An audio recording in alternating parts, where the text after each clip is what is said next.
NATO ने Ukraine की मदद का ऐलान किया। यूक्रेन को बहुत जल्द टैंक देंगे नेटो देश, ये कहना है नेटो चीफ का। यूक्रेन में हथियारों की कमी को पूरा करता रहेंगे।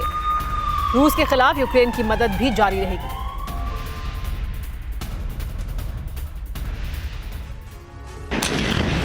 जब पुतिन ने जंग का ऐलान किया तो उन्होंने सोचा कि वो हफ्ते भर के अंदर कीव पर फतेह हासिल कर लेंगे।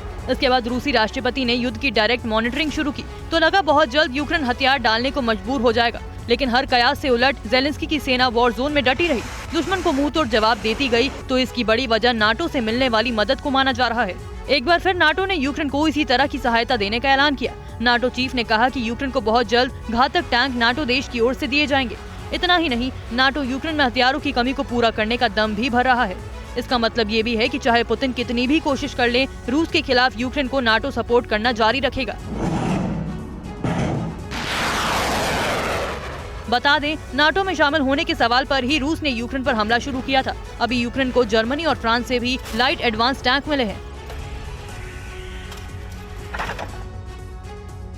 यूक्रेन को हथियार सप्लाई करने पर रशिया की ओर से धमकी दी गई है। पश्चिमी देश यूक्रेन को हथियार देने पर रोक लगाएं, ये रूस की तरफ से कहा गया है। पश्चिमी देश हथियार देकर यूक्रेन की परेशानी को और ज्यादा बढ़ा रहे हैं। जितना हथियार देंगे, यूक्रेन की मुसीबत उतनी ज्यादा बढ़ जाएगी। ये बात तो अब जग जाहिर है कि पश्चिम से मिल रहे हथियारों के बल पर यूक्रेन ने रूस के सामने कड़ी चुनौती पेश की है। यही वजह है कि 6 दिन में जंग खत्म करने वाले पुतिन पिछले 10 महीने से जंग के मैदान में जूझ रहे हैं और रूस के हक में नतीजे नहीं आ रहे हैं। अब रूस ने एक बार फिर से पश्चिम देशों को धमकाते हुए यूक्रेन को हथियार न देने की नसीहत दी है। साथ में चेताते हुए कहा कि यूक्रेन को जितने हथियार सप्लाई किए जाएंगे, यूक्रेन के लिए उतनी ही परेशानी बढ़ेगी। क्रेमलिन ने यह भी दावा किया कि यूक्रेन को मिल रहे हथियार से जंग का रुख बदलेगा।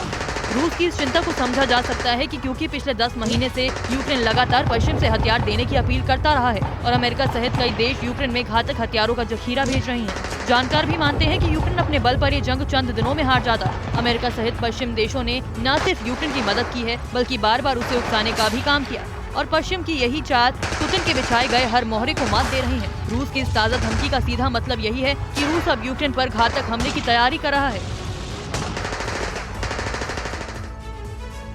रूस यूक्रेन वॉर के बीच पेंटागन का सनसनीखेज बयान सामने आया है। बायो और केमिकल डिफेंस पर नीति बदल सकता है अमेरिका। रूस और चीन के खतरे ने यूएस को मजबूर कर दिया है, यह पेंटागन की तरफ से बयान दिया गया है। बायो डिफेंस से जुड़े सीनियर अमेरिकी अधिकारी इयन वॉटसन ने यह खुलासा किया।